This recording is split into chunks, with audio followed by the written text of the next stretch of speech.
So last weekend it was the full moon, the grain moon, what they call in the Farmer's Almanac the sturgeon moon, for the time of the running salmon. I finished my ghost walk after an evening of storytelling, delving into the deeper nature of mystery, magic, the supernatural elements of nature. And I climbed to the top of the hill, and I took these photographs, and marvelled at this extraordinary cycle of the seasons. So I began this month's blog on the subject of Lammas. This is this glorious time of year, the first grain harvest. It's a celebration of the coming of the great sun god Lu and the goddess Taltu. These are the Celtic deities that mark the generosity where the sun god Lu casts his great spear of light, impregnating Mother Earth, the grain mother, and she bursts forth with all of her progeny. The seeds were laid in the ground for so long, pregnant, and finally we have the harvest. It was a time that people must have waited for all year long, where they could finally make bread. And Lammas bread is always made as the first loaf from the first grain. It's the sacred loaf. So it's a wonderful time of year, and you can read my blog to find out more about it. But I really wanted to talk more this month in this video blog about our relationship with landscape as a way of regulating the nervous system. Now, in therapy, and particularly transactional analysis, there is this idea of our transactions with everything. But I think we are looking now at therapy and TA Earth as a way of placing ourselves within the bigger context of nature as a means of healing. And perhaps I think it's really important for us to look at the moment upon this as a means of reciprocal healing. Not just healing ourselves, but actually healing the earth as well. So I had to move house last year, and I had to leave behind the valley where I'd spent most of my life, and where all my song lines were, my walks, where I knew every detail, every inch, where my favourite trees are, where I'd walked the riverbanks of the old Esk River all my life. And I found when I first moved here to the coast, I found it really difficult. I found that when I drove back to the valley, that my body would relax. And when I was here, I was finding it very difficult to sort of develop a relationship, really, where I felt that same nurture as I did in the other landscape. But I realised the only way that I could possibly begin to accept the fact that I now live here, at least for the moment, was to really start to develop a relationship with this landscape, this extraordinary, very different but very wildly beautiful and dramatic part of the coast. And then allow that to begin to regulate my nervous system, perhaps in the same way. It's not as if I've never visited the coast, I've always lived within a few miles of the coast, but to actually live in a landscape is very, very different from just visiting it. And now I do find I begin to become lulled by the mysteries of the sea, and the cliffs and these ancient coves, and that rhythm of the waves and the crashing of the waters.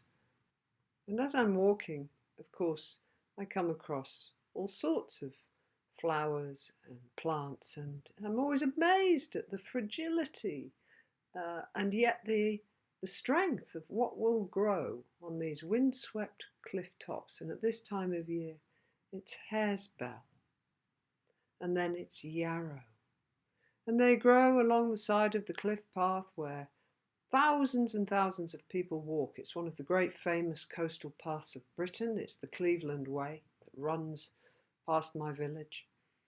But these little gifts appear to enchant.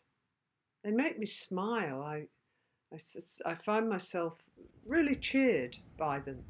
And so it's very different to this kind of the depth of the green valley and the shelter, but there is something about being along the coast now that is really beginning to re-enchant my psyche. And of course, the coast has all its own stories, stories of shipwrecks, sailors, smugglers, lots of stories about sort of supernatural phenomena.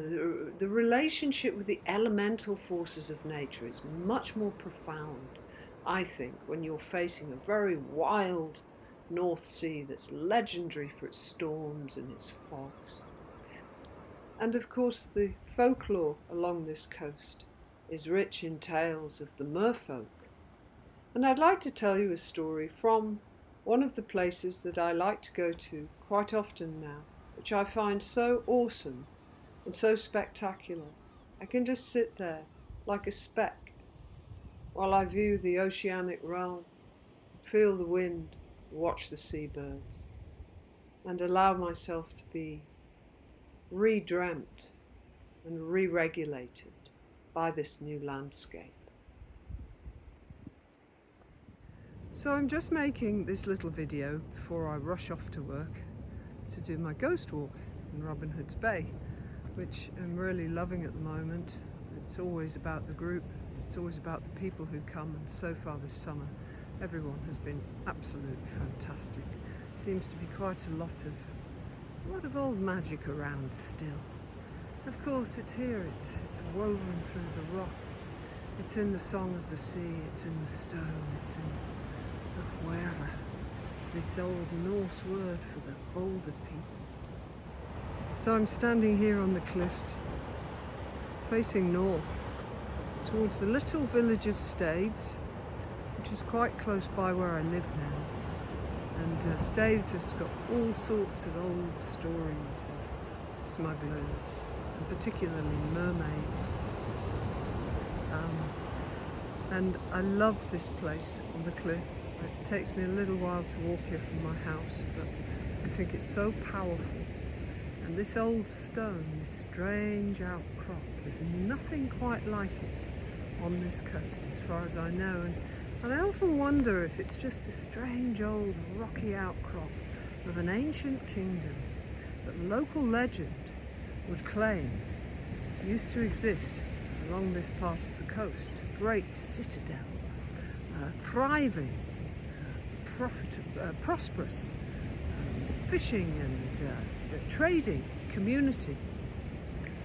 But it is said that one day a local fisherman caught a strange object in his net. It was an orb encrusted in jewels, with strange writing upon it, like runic, geometric designs of the non-human world. It was from the otherworldly. He took it to the local king, and the king realized he had caught some strange talisman from the realm of the merfolk. And indeed, so he had.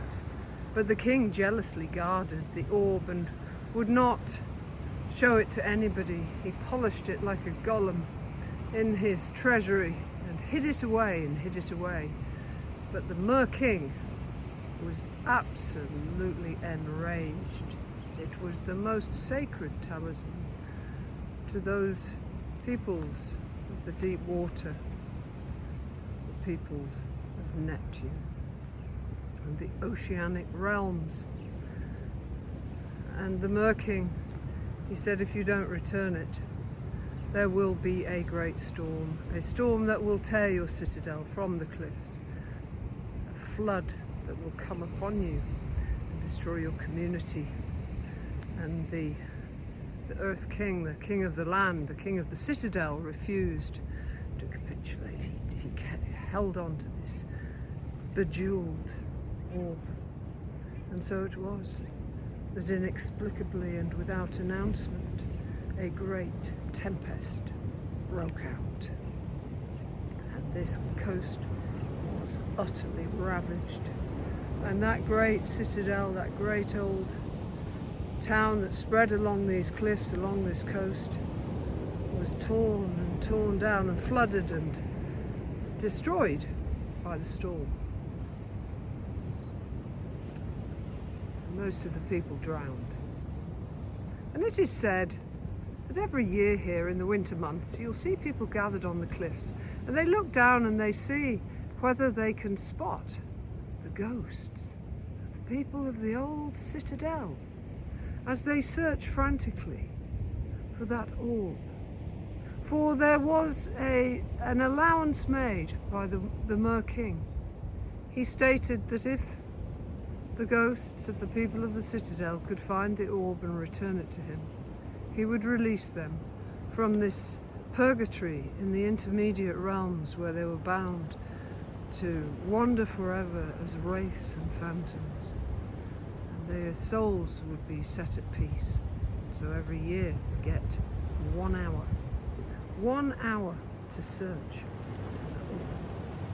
And nobody knows yet whether they ever found it, whether they ever returned it to the realms of the merfolk in the wild oceans below.